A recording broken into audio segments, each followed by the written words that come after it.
Olá, meus amigos! Olá, minhas amigas! Bom dia, boa tarde ou boa noite para você que está me assistindo em qualquer lugar do Brasil e do mundo. Se você abriu essa página no YouTube, é porque você quer saber tudo sobre o caminho de Emaús, não é verdade? Você quer saber tudo sobre o caminho de Emaús. Portanto, eu te digo o seguinte: você está no lugar certíssimo, porque eu vou deixar pérolas, ou seja, eu vou deixar detalhes importantíssimos sobre o caminho de Emaús. Eu vou deixar detalhes que a maioria dos estudiosos e pregadores ainda não comentaram nas redes sociais. Portanto, pegue o papel e a caneta e se aproxime, chegue bem pertinho para fazer todas as anotações. Mas não se esqueça de se inscrever no meu canal, deixar o like, curtir meus vídeos e ativar o sininho para receber novas notificações. Já pegou o papel e a caneta? Então vamos aprender tudo sobre o caminho de Emaús. É óbvio que eu vou deixar pérolas, aquele detalhe que o pregador ainda não falou, aquele detalhe que você ainda não aprendeu na escola dominical. Eu vou deixar aquele detalhe que você não aprendeu na faculdade teológica. Então, meu amigo, é muito importante você assistir esse vídeo até o final. Principalmente você que é pastor, é pastora, é um pregador, precisa saber tudo e muito mais sobre o caminho de Emaús. Então vamos lá. Já pegou o papel e a caneta? Já se aproximou? Parabéns, vamos aprender. Então, meu amigo, essa história do caminho de Emaús está descrita no Evangelho de São Lucas, capítulo 24, versículo 13. Vai falar sobre o caminho de Emaús. É uma história linda, porque a Bíblia diz que Jesus ressuscitou dos mortos e então 2 dos seus discípulos estavam em Jerusalém e saíram de Jerusalém para a cidade de Emaús. Esses 2 discípulos, chamados de Cleopas e Lucas, saíram de Jerusalém no domingo de manhã. 6 horas da manhã, eles saíram de Jerusalém para Emaús. E foi nesse mesmo horário que Jesus ressuscitou dos mortos. 6 da manhã. Entendeu? Então, assim, o primeiro detalhe que nós aprendemos aqui é que esses 2 discípulos não esperaram o tempo de Deus, porque para tudo há um tempo determinado. Se eles estivessem esperado mais um pouquinho, eles não precisavam ir para Emaús, porque eles veriam Jesus pessoalmente, não é verdade? Estaria tudo certo.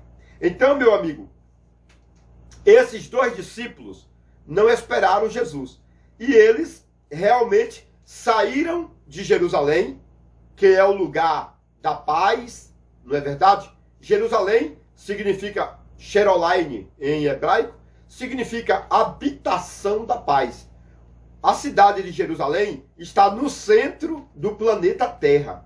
Então, Jerusalém terrestre é um portal no centro do planeta Terra, onde Deus se manifesta, por onde Deus trabalha com os humanos aqui na Terra. Então, esses 2 discípulos saíram de Jerusalém e foram para Emaús. Meu amigo, é um perigo você sair da posição que Deus te colocou. Porque na Bíblia está escrito o seguinte: ficai em Jerusalém até que do alto sejais revestido de poder. E aí eu pergunto para você, os 2 discípulos esperaram? Não, não esperaram. Eles saíram de Jerusalém, não é verdade? E foram para Emaús. Meu amigo, se você fizer uma pesquisa, Emaús era uma vila, era uma aldeia. No passado, essa Emaús era uma cidade fortificada, mas o Império de Roma destruiu Emaús e essa cidade foi reduzida a cinzas. Mas ali apareceram outros moradores e reconstituíram a cidade, reformaram a cidade. E então, e quantos quilômetros tinha entre Jerusalém e Emaús? Então, se você pegar as Bíblias de estudos, você vai ver que o estudo fala de 11 quilômetros. Porém, pessoal, se você estudar o hebraico, o grego, a distância era 30 quilômetros. De Jerusalém a Emaús era de 30 quilômetros. E a maioria dos pregadores falam 11, mas é porque eles não estudaram a questão da geografia. Tá bom? Então, quando você não estuda a geografia, você vai seguir o padrão de conhecimento que as bíblias de estudos passam para você. Então, você vai falar para todo mundo, era 11 quilômetros, não é verdade? Mas, quando você estuda história, era 30 quilômetros, um dia de viagem. Portanto, meu amigo, você realmente tem que explicar isto, né? Que não era 11 quilômetros, era 30 quilômetros. Até porque, quando você estuda geografia bíblica, não tinha cidade nenhuma nesse caminho aí que distanciava de Jerusalém 11 quilômetros. A cidade de Emaús estava a 30 quilômetros de Jerusalém. E aí, pessoal, Jesus ressuscitou domingo pela manhã. Lógico, domingo pela manhã. E então Jesus apareceu a Maria, Jesus apareceu para as outras mulheres, não é verdade? E no período da tarde, Jesus foi para o caminho de Emaús. Jesus não foi pela manhã, Jesus foi à tarde. O encontro com esses dois discípulos aconteceu no período da tarde. Por quê?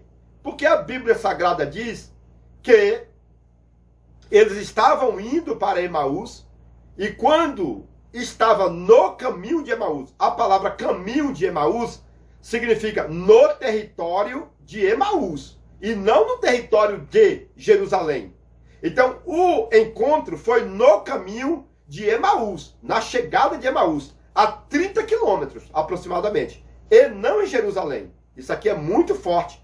Exatamente. E aí, pessoal, os discípulos, os dois, saíram de manhã, Lucas e Cleopas, saíram de manhã, não é verdade? Então eles caminharam praticamente o dia inteiro, porque os judeus têm uma norma. Um judeu legítimo não pode viajar mais de 30 quilômetros por dia, tá bom? Um judeu não pode viajar mais de 30 quilômetros por dia. É uma regra judaica.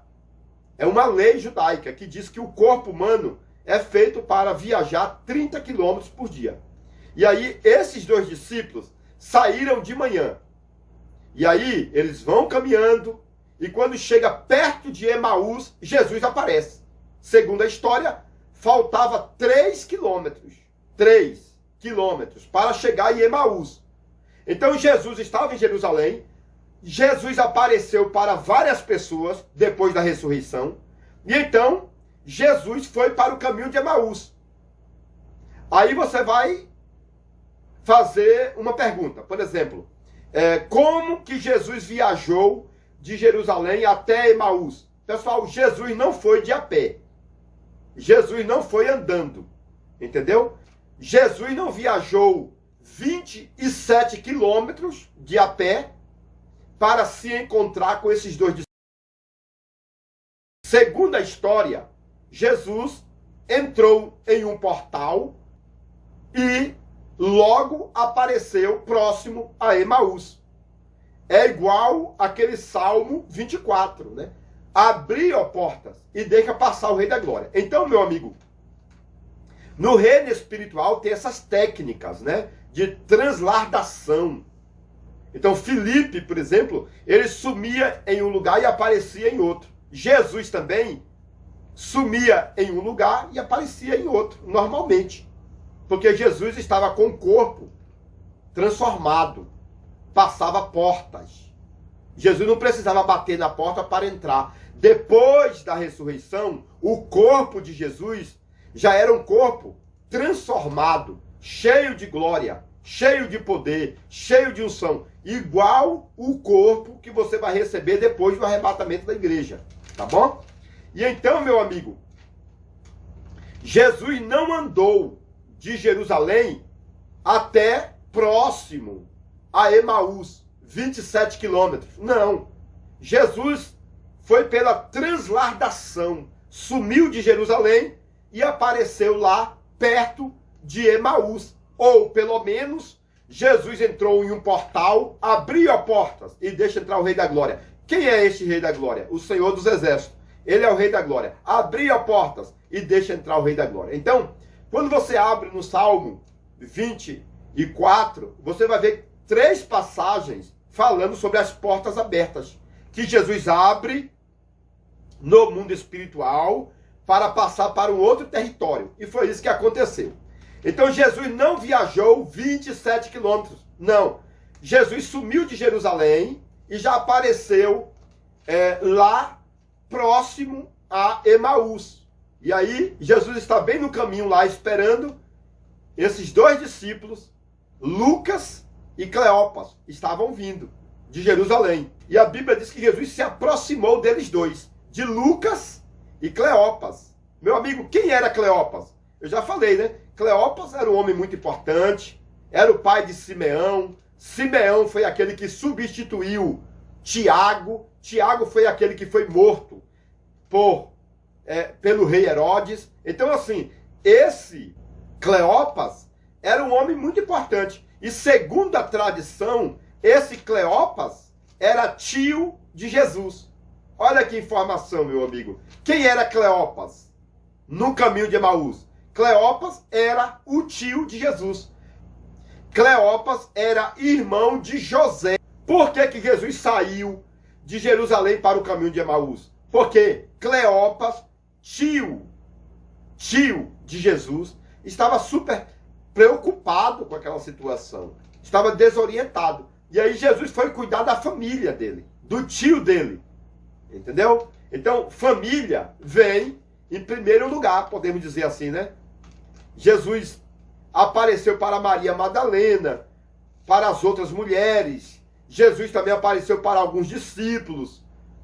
E logo em seguida, no mesmo domingo, Jesus foi aparecer à tarde para Cleopas e Lucas. E aí surge outra pergunta. A que hora da tarde Jesus apareceu para Cleopas e Lucas? Meu amigo, segundo a história, 3 horas da tarde. Entendeu?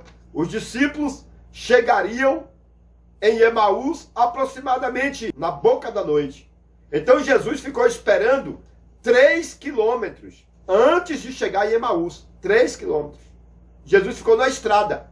Já avistava a cidade a 3 quilômetros.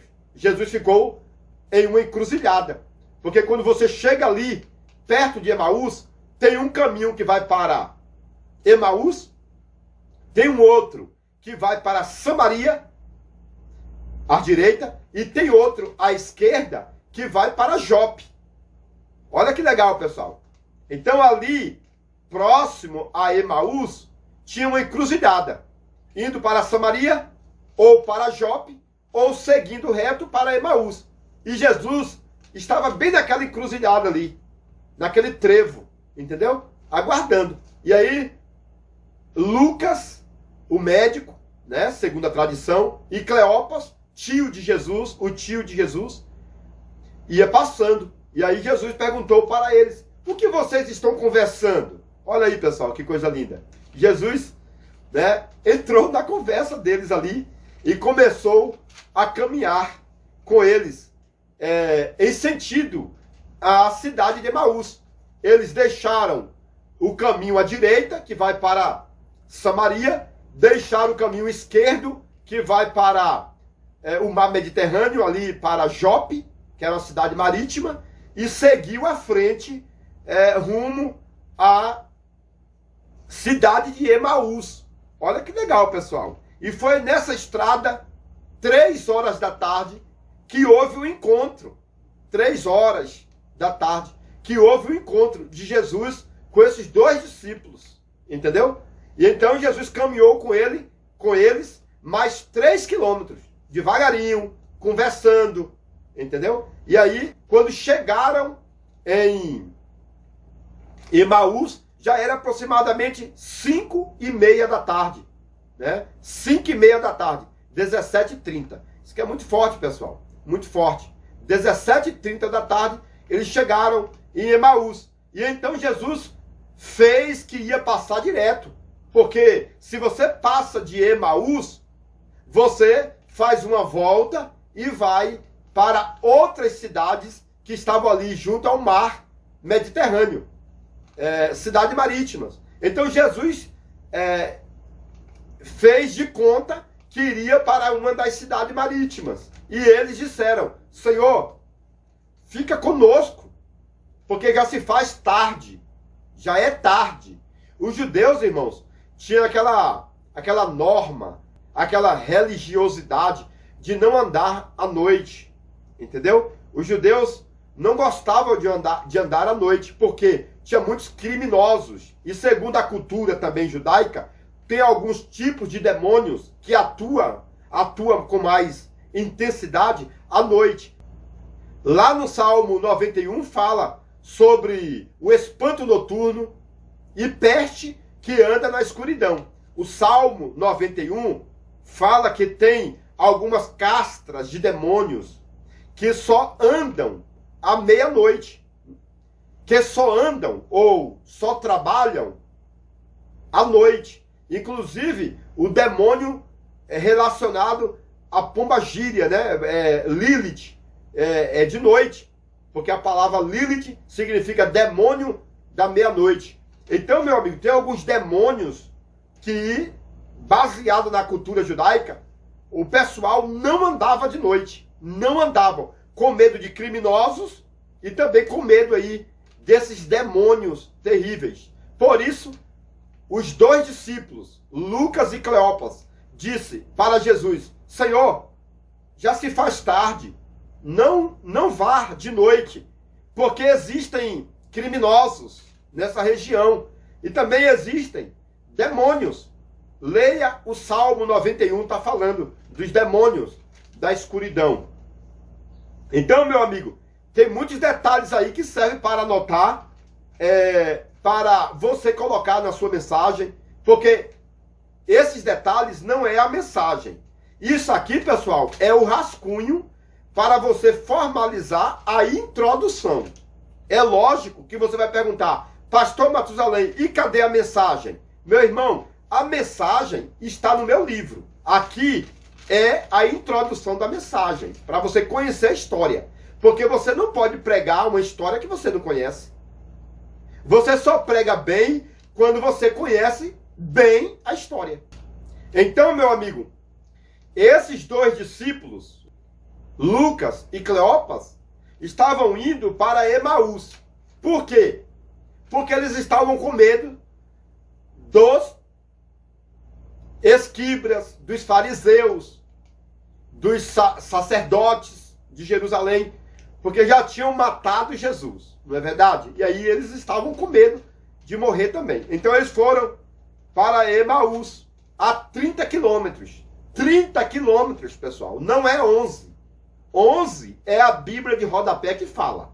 11 quilômetros é o livro que você comprou que fala. Entendeu? Mas se você comprar um material bom, um material geográfico ou arqueológico, da arqueologia, você vai ter o resumo da distância entre Jerusalém à cidade de Emaús. Tanto é que os discípulos saíram de manhã e chegaram à noite lá em Emaús, provando que eram 30 quilômetros. Se fosse 11 quilômetros, eles chegariam em Emaús a partir das 9 horas da manhã. Se fosse 11 quilômetros, chegaria lá pelas 9 ou 10 da manhã. Mas como era 30 quilômetros, eles viajaram o dia inteirinho e chegaram lá à noite, né? 17h30 da noite, em Emaús. E Jesus encontrou com ele na estrada, lá na encruzilhada, que eu já te falei, tá bom? Então, meu amigo, lá em Emaús existiam muitas águas mornas. Tanto é que a palavra Emaús significa águas mornas. Lá tinha piscinas que tratava da saúde das pessoas. Então era uma cidade muito importante porque era uma cidade com águas medicinais. Então, meu amigo, É por isso que Lucas está nessa história. Segundo a tradição, Lucas era o médico que estava fazendo uma faculdade ou fazendo um estudo sobre as águas da cidade de Emaús. Por isso que eu falei desde o início, pessoal. Um dos discípulos era Lucas, o médico, que estava fazendo faculdade de medicina e estava aprendendo sobre a função daquelas águas da cidade de Emaús. A palavra Emaús significa cidade das águas quentes. Medicina. Então Lucas está aí nessa história. E o segundo discípulo que eu falei era Cleopas. É o tio de Jesus, irmão de José. Tá bom? Então, meu amigo, você faz essa anotação aí, porque você é pastor, é pastora, não é verdade? É um pregador, é uma pregadora. E, lógico, você vai ter esse resumo aqui para você fazer a introdução, para você passar os detalhes com mais vigor, com mais certeza. Você não pode estar vulnerável. Se alguém perguntar quantos quilômetros era de Jerusalém até Emaús, aí você vai dizer 11 quilômetros. Aí, quem já fez teologia vai dizer, ele não estudou o profundo. Porque se ele estudasse o profundo, já saberia que é 30 quilômetros. 30 e não 11. Entendeu? E aí alguém pode fazer uma pergunta para você. O que significa a palavra Emaús? Aí você já tem a resposta. Significa águas quentes. Porque era uma cidade medicinal, que tinha águas para a medicina. Entendeu? Se alguém perguntar para você, quem eram os dois discípulos que estavam indo no caminho de Emaús? Você vai responder. Lucas era médico, fazia faculdade, estava indo, estudar as águas da cidade de Emaús. E o segundo discípulo era Cleopas, tio de Jesus. Entendeu? Irmão de José. Cleopas tinha um filho. Como que era o nome? O nome do filho de Cleopas era Simeão. Quem foi Simeão na Bíblia? Foi aquele que substituiu Tiago. Quem foi Tiago? Tiago foi o apóstolo que Herodes mandou matar a espada. Entendeu? Herodes mandou matar Tiago à espada. Atos 12. E quem substituiu Tiago? Foi Simeão, filho de Cleopas. E depois, a história de Simeão. Onde que conta a história de Simeão? Aí você vai falar, toda a história de Simeão está no livro do pastor Matusalém, especialista. Porque em meu livro, eu vou deixar toda a história sobre Simeão. Entendeu? Que substituiu Tiago, que foi morto à espada por Herodes. Aliás, em meus livros, eu faço o substituto de Pedro, o substituto de Paulo, o substituto de Tiago e dos demais discípulos de Jesus. Porque às vezes você entende que Jesus tinha 12 apóstolos, mas cada um dos apóstolos morreu. Entendeu? E aí houve o substituto de cada um deles. E aí você tem que saber quem foi os substitutos. Até porque você é um pastor e precisa conhecer. Porque tem até seminaristas que não sabem disso. Tá bom? Tem até teólogos por aí, divindades em teologia, que se você perguntar, eles não sabem disso. Por quê? Porque não estuda a história. E aí fica embaraçado na teia de aranha do desconhecido. Meu amigo, vamos aprender a Bíblia, tá bom? E como que você vai aprender? Comprando os livros do pastor Matusalém, especialista. Olha, pessoal, o primeiro livro que eu lancei foi esse aqui, olha. O livro do Gênesis. A revelação completa. É para quem gosta do profundo, tá bom? Para quem gosta dos detalhes profundos. Inclusive, eu quero mandar aí um abraço, um shalom para o pastor Carlos. Pastor Carlos, paz e graça, meu amigo. O pastor Carlos já comprou todos os meus materiais, é um seguidor assíduo do meu canal. Parabéns, um abraço, meu amigo. Pessoal, esse foi o primeiro livro que eu lancei. O livro do Gênesis, a revelação completa, com 715 páginas. Depois, pessoal, eu lancei o meu segundo livro, que é o livro dos sermões e as pérolas do conhecimento. Olha a espessura desse livro, pessoal. Olha o tamanho desse livro. Meu amigo, com 720 páginas.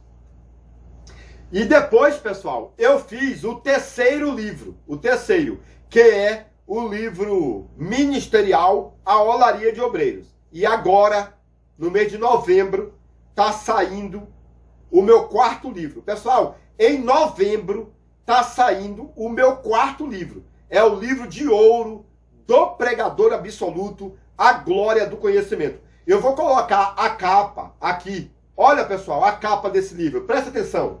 Olha que coisa linda. Esse, pessoal, é o livro de ouro do pregador absoluto, A Glória do Conhecimento, com 730 páginas. É o Abraão, é o patriarca, é o maior de todos. Então você que já comprou o livro do Gênesis, o livro dos sermões, o livro A Olaria de Obreiros, agora se prepare para comprar esse quarto livro que está saindo em novembro. Meu amigo, esse quarto livro já está na pré-venda. O pessoal já está comprando, tanto aqui no Brasil como fora do Brasil. Já estão comprando, já deixando tudo pago. A minha esposa, pastora Jaci de Nóbrega Calheira, já está formalizando o cadastro de todo mundo que está comprando o quarto livro. E no mês de novembro eu vou enviar para todo mundo. Aqui na descrição, preste atenção, aqui abaixo, na descrição desse vídeo, eu vou deixar o link falando sobre o meu quarto livro, tá bom? Então clique nesse link abaixo para você saber sobre esse quarto livro. Meu amigo, é uma cachoeira de poder de conhecimento. É o quarto livro, o livro de ouro do pregador absoluto, a glória. A glória, não é a Shekinah, porque a palavra Shekinah não está na Bíblia. A palavra Shekinah significa glória sensual. Mas eu estou falando do kabod, do kavod, a glória, o peso, a plenitude, a cachoeira de conhecimento. Meu amigo, esse quarto livro vem para mudar a história de muita gente, tá bom? Mas vamos continuar falando aqui sobre o caminho de Emaús. Vamos lá? Caminho de Emaús. O que é que tem mais aqui, pessoal? Pessoal, Jesus ressuscitou com corpo em glória. Corpo de glória, metafísico, meta-humano, entendeu? Então ninguém tinha capacidade de conhecer Jesus. Ninguém. Observa que Jesus apareceu para Maria Madalena, né? Maria Madalena não conheceu, porque Jesus estava com a roupa diferente, uma glória diferente. Então Maria Madalena não conheceu. Jesus apareceu para Pedro e outros discípulos lá no mar da Galileia e ninguém conheceu Jesus. Aí Jesus falou para eles, lança a rede. Eles lançaram a rede. Aí João, o apóstolo, ouviu a voz e falou, é Jesus. Então, meu amigo, eu estou explicando que os dois discípulos não conheceram Jesus no caminho de Emaús, porque Jesus chegou diferente. O corpo de Jesus já passava a parede. O corpo de Jesus já tinha aquele modelo de sumir em um lugar e aparecer em outro lugar. Isso é chamado de translardação, né? Some aqui e aparece ali. Entendeu? Jesus sumiu de Jerusalém e apareceu no caminho de Emaús, 3 horas da tarde, na encruzilhada, e entrou na conversa, né? O que vocês estão conversando aí? E aí os dois discípulos, Lucas e Cleopas, começaram a falar, né? Chegaram para Jesus e falou, você é andarilho? Você não conhece o que está acontecendo em Israel? Então, esses dois discípulos chamaram Jesus de andarilho, forasteiro, não é verdade? E aí Jesus falou, ó nécios de coração, loucos. Pessoal, a pior coisa que tem é xingar Jesus. Chamou Jesus de andarilho. E Jesus falou, vocês é louco. Entendeu? Não adianta, meu irmão, bater boca com Jesus. Se chamar Jesus de andarilho, vai ter réplica. Vai ter, pessoal, desconto aí, tá bom? Jesus não leva desaforo para casa, não. Chamou Jesus aqui de forasteiro, né? E Jesus chamou eles de louco, nécios. Vocês são loucos. Tá bom? E então, pessoal, os olhos deles estavam fechados. Ou seja, não fisicamente, mas eles não conseguiam ver o mundo espiritual, o corpo espiritual de Jesus. E então, pessoal, chegando ali em Emaús, Jesus fez de conta que ia passar para as cidades beira-praia, né? Cidades marítimas, que ficavam perto ali de Jope. E aí eles falaram: Senhor, fica conosco, já se faz tarde. Esse é o maior convite, pessoal, que o homem fez para Jesus. É o maior convite. Fica, porque já se faz tarde. Esse é o maior convite da Bíblia. Agora, o maior convite de Jesus é aquele de Mateus 11, 28. Vinde a mim, todos os que estão cansados e sobrecarregados, e eu vos aliviarei. Então, o maior convite de Jesus está em Mateus, capítulo 11, 28. É o maior convite. Vinde a mim. É o maior convite de Jesus. Agora, o maior convite que o homem fez para Jesus está aqui em Lucas 24. Fica, Senhor, porque já se faz tarde. E aí, pessoal, Jesus ficou na casa deles, tá bom? Ficou na casa deles. E aí você vai pregar que muitas pessoas acham que tudo é tarde. Fica, Senhor, porque já se faz tarde. Meu amigo, nada é tarde para Jesus. A medicina falou que é tarde demais. Jesus está falando, para mim é cedo. Os discípulos disseram, olha, é tarde, o caminho é escuro. Jesus estava falando, eu sou a luz do mundo. Tanto é que logo em seguida, Jesus não dormiu na casa. Entendeu? Jesus sumiu e voltou para Jerusalém. E aí você pergunta, como que Jesus sumiu? Lá na residência, né, de Cleópas. Entendeu? Cleópas, irmão, tinha a esposa, chamada Maria. Cleópas tinha a esposa, Cleópas tinha um filho, a casa estava cheia. Então ali, quando Jesus chegou, a mulher fez um pão, uma sopa, etc, etc. Eles estavam comendo aquela ceia. A palavra ceia, na Bíblia, não é aquele pão com um pouquinho de vinho que você toma. Não. A palavra ceia, na Bíblia, é uma ceia farta. Prepare uma mesa perante mim. Salmo 23. É aquela mesa, pessoal. A ceia verdadeira, não é aquele copinho de suco que você toma. A ceia verdadeira não é aquele pedacinho de pão. Não, pessoal. A ceia verdadeira na Bíblia é composta com muita comida, com muita refeição. É porque antigamente todo mundo repartia seus bens. Uma pessoa levava um bolo, outro levava um lanche, e assim reunia todo mundo e fazia uma grande ceia. A palavra ceia na Bíblia é muita comida. Mas aí, com o tempo, né, pessoal, a igreja encheu, as pessoas se tornaram arrogantes. Hoje você vai na igreja, à igreja tomar a Santa Ceia, o que é que tem lá na igreja para você comer? Só aquele pedacinho de pão, não é verdade? E um pouquinho de vinho. Mas antigamente não era assim não, tá bom?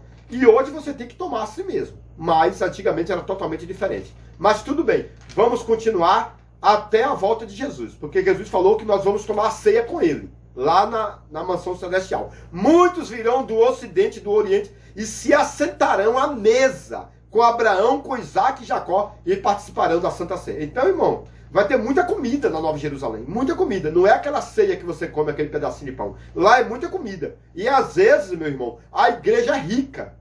A igreja que você congrega tem muito dízimo, tem muita oferta. Agora pergunta se o pastor tem coragem. Pergunta se ele tem coragem de tomar a Santa Ceia e depois falar, pessoal, agora tem o lanche para complementar a Santa Ceia, para nós imitarmos o que os apóstolos faziam.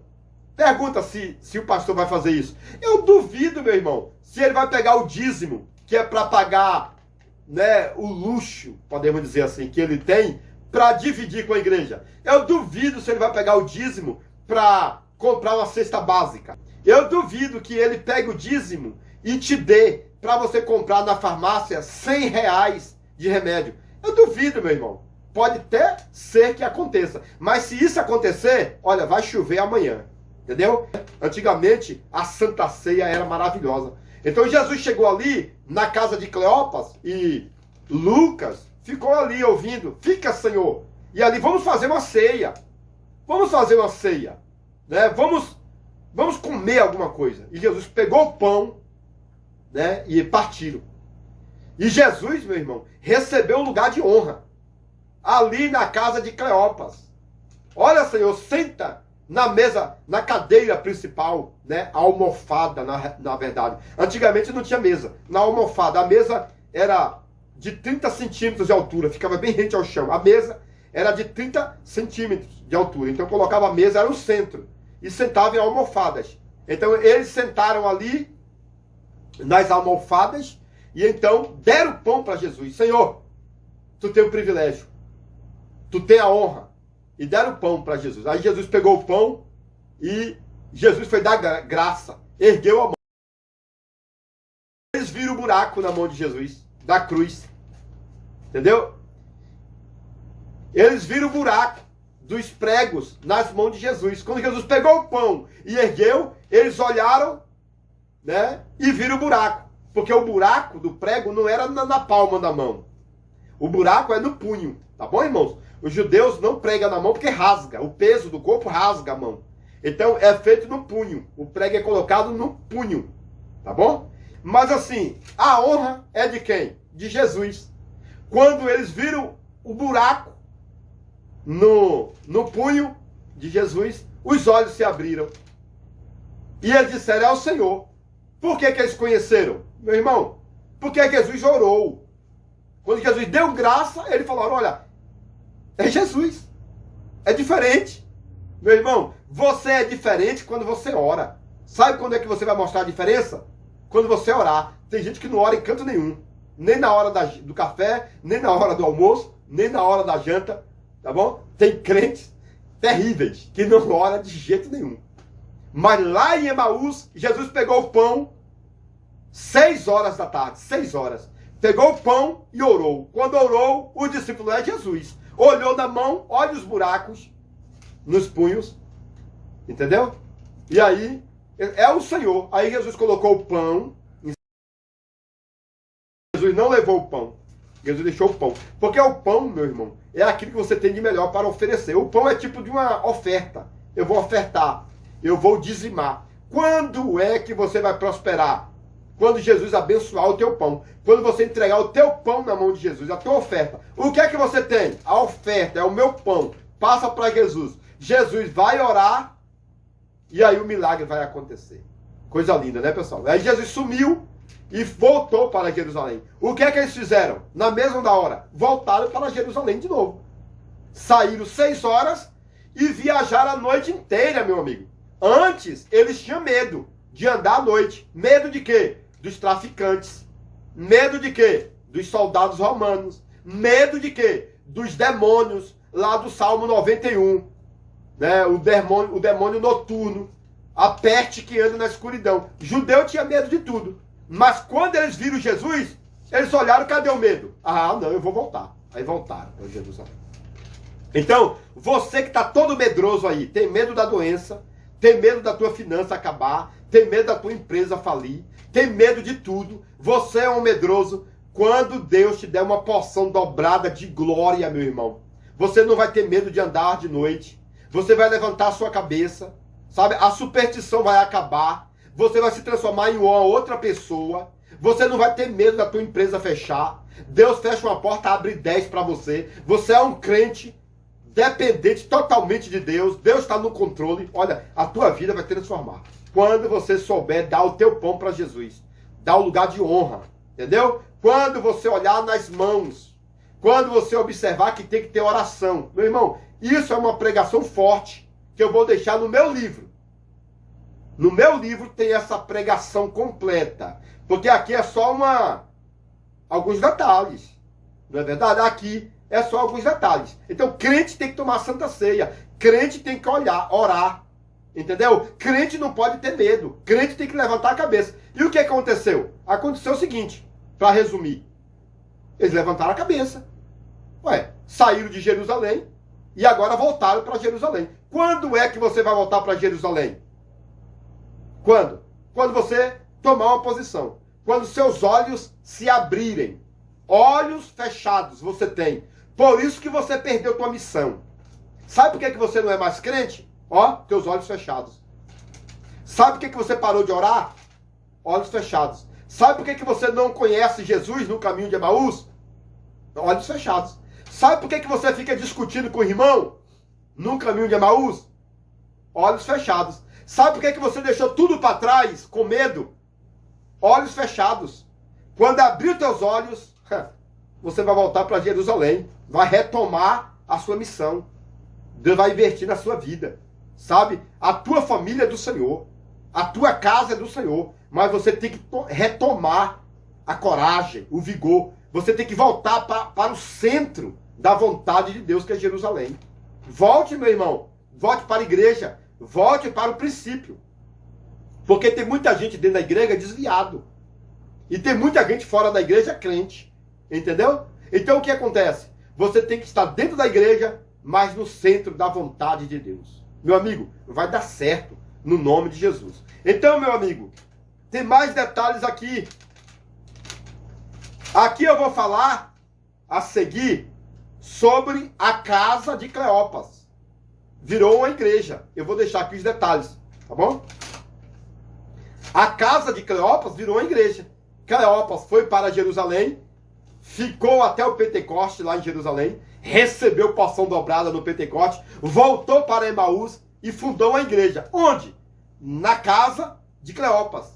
E onde era o púlpito? Onde Jesus sumiu ali, ofereceu, né? Mostrou as mãos. Ali, naquele lugar, foi o centro da igreja, o púlpito, a tribuna, ficou bem ali. Meu amigo, aqui não vai dar para falar tudo, mas no meu livro eu falo como que esse Cleópas morreu na história. É coisa linda. Como que o filho de Cleopas, né, que substituiu Tiago, meu amigo, eu vou contar a história. Eu vou contar a história de Lucas, o médico. Lucas foi para lá, né? Voltou para Jerusalém, recebeu o poder, largou a medicina, meu irmão, e foi entrar na obra com Paulo. Ah, meu irmão, tem muita coisa para a gente aprender. Então, gostou do vídeo? Se inscreva no meu canal, deixa o like, me ajuda no crescimento, tá bom? E tem mais detalhes, olha que coisa linda, pessoal. Olha quantas coisas tem aqui. Tem muita coisa boa aqui, muita, não dá para falar tudo não. Mas o que é que você vai fazer? Vai comprar já os 3 livros, Gênesis, 715 páginas, Sermões, 720. O livro A Olaria de Obreiros, você vai comprar também. E o 4º livro, o livro de ouro do Pregador Absoluto. Coloque aqui, observe que aqui eu vou deixar o link para você conhecer mais sobre esses livros, tá bom? E o meu número tá aqui, ó, na descrição. Meu número. Para você mandar uma mensagem agora, meu irmão. Não deixa para amanhã o que você pode fazer agora. Você quer comprar uma Bíblia de estudo? Compre. Quer comprar um dicionário? Compre. Mas no dicionário não tem esses detalhes. Na Bíblia de estudo não tem esses detalhes. Faculdade? Faça. Tem que fazer. Mas lá na faculdade teológica, você não aprende isso. Não aprende, meu irmão. Você quer ir para a escola dominical? Vá. Tem que ir aos domingos. Eu sou assembleiano e gosto. Entendeu? Mas você vai aprender isso lá na escola dominical? Não aprende. Não aprende. Entendeu? Onde que você vai aprender isso? Nos livros do pastor Matusalém Especialista. Vai saber tudo e muito mais sobre o caminho de Emaús. Compre os livros, estarei aguardando a sua mensagem de WhatsApp. Já se inscreveu? Atenção, você que gosta de conhecimento profundo. Agora você pode adquirir o livro mais importante de todos os tempos, As Revelações Completas do Livro de Gênesis, por Matusalém Especialista. Nele você poderá encontrar mais de 1000 detalhes relacionados ao Antigo e Novo Testamento, como por exemplo, onde Deus morava antes da criação do céu e da terra. Se Deus não tem fisionomia, como o homem pode ser a sua imagem? Adão era branco, moreno ou negro? Eva foi criada da costela ou do cromossomo de Adão? A serpente do Éden era macho ou era fêmea? A serpente voava ou era transladada pelo diabo? Nabucodonosor se transformou em lobisomem por 7 anos? Isaac tinha 30 anos quando Abraão tentou sacrificá-lo? Os demônios são filhos do diabo ou anjos caídos? Este livro é importantíssimo e abrange mais de 1000 detalhes, tanto do Antigo como do Novo Testamento. Mais informações pelo telefone 62 99408 0257 ou 62 99372 7723. Atenção, alunos e mestres, doutores e doutorados. O segundo livro do pastor Matusalém Especialista já está na pré-venda e você já pode adquiri-lo. O Livro dos Sermões e as Pérolas do Conhecimento. Uma obra magnífica com mais de 700 páginas repletas de detalhes hebraicos, aramaicos e gregos que trazem a evidência da história bíblica e extras bíblicas mais antigas do mundo. Este livro apresenta 50 sermões com milhares de particularidades textuais, temáticos e expositivos, levando em consideração os 7 parágrafos da hermenêutica bíblica, como, por exemplo, título, tema, texto, introdução, tópicos, conclusão e apelo. No Livro dos Sermões, você vai encontrar detalhes culturais, biográficos, geográficos e linguísticos que a maioria dos estudiosos brasileiros nunca ouviu falar. São centenas de informações históricas, mostrando o passado, o presente e o futuro de vários personagens da Bíblia Sagrada, tanto do Antigo como do Novo Testamento. Quero antecipar que verdadeiro sermão é formado com começo, meio e finalização. Portanto, este livro dos sermões é essencial para que todos os leitores continuem fazendo sermões, mensagens e palestras diferenciadas e continue crescendo na graça e no conhecimento. Ligue agora mesmo e reserve o seu exemplar pelo número 62 99408 0257.